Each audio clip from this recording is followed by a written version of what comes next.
Lindsey Sablan has been following this information in Larimer County. That's where the big activity's been. Yeah, and like Charlie was just mentioning, guys, the rain is continuing to come down there in Weld County and here in Larimer County. You can actually see right behind me, we are on the Overland Trail Bridge that goes over the Poudre River. This is the Colorado Army National Guard who's blocking off this bridge right here. This is one of 4 bridges here in Fort Collins that are currently shut down because of the water levels being so high, and just the city was concerned about the integrity of the bridge. The 4 bridges are Shields, Overland, Lincoln, and Linden, and you can see a bunch of people coming out because no one has ever seen how high this river is before. They're coming out taking pictures. So while these bridges are actually shut down for drivers right now, people are still allowed to walk across these. Now, here's a look at the river and just how quick it is moving. I want to throw some numbers your way. September is typically the driest month. This is coming from the Bureau of Reclamation. They say that normally there's about 50 cubic feet per second that run through this river. Right now, it's down from where it was a couple days ago, but there's about 30,000 cubic feet per second flowing through the Poudre River. Here in Fort Collins, we did have some homes evacuated Friday morning, and they were let back in Friday night. So we haven't seen a lot of damage in the city, but Larimer County is huge. And if you head west towards Big Thompson or Poudre Canyon, that is where there have been a lot of stranded people. I want you to look at some video from Glen Haven. And if you're not familiar with where this is in the Big Thompson Canyon. It's about the halfway point from US 34, excuse me, from the dam store to Estes Park. And what you would do is you take US 34 up to Drake, which is currently isolated, and then you would veer a little bit northwest, and that's how you would get to Glen Haven. If you remember, this was actually on the USA Pro Cycling Tour this past year.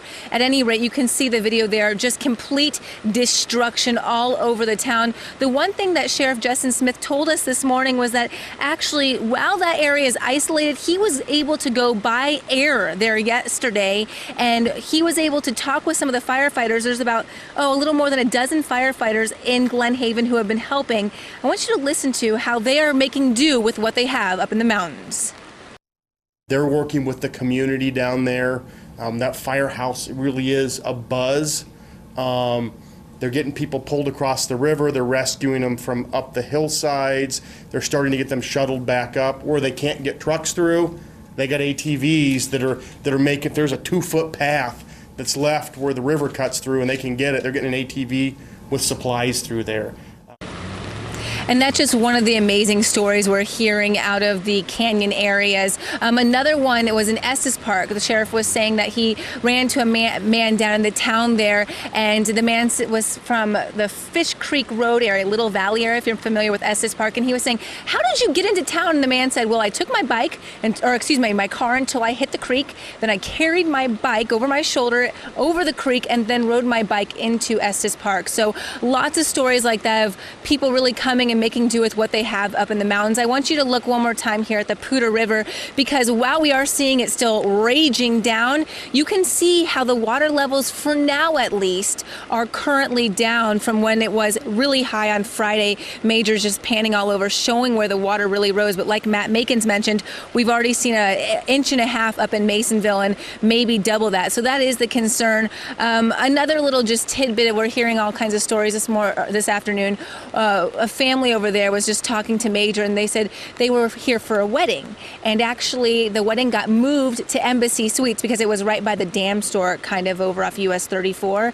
And he said they were one of 8 weddings that got booked at the Suites this weekend because they were all planned to be outdoors in the canyons, and because of weather, they're all now at the Embassy Suites. So just lots of little stories like that. A mass wedding, that's crazy. Hey, listen, if you said this before, forgive me, I might have missed it. We had talked earlier about the FEMA crews, the 2 80-person crews that were going to go out. Did we get an update on whether or not they actually got out today?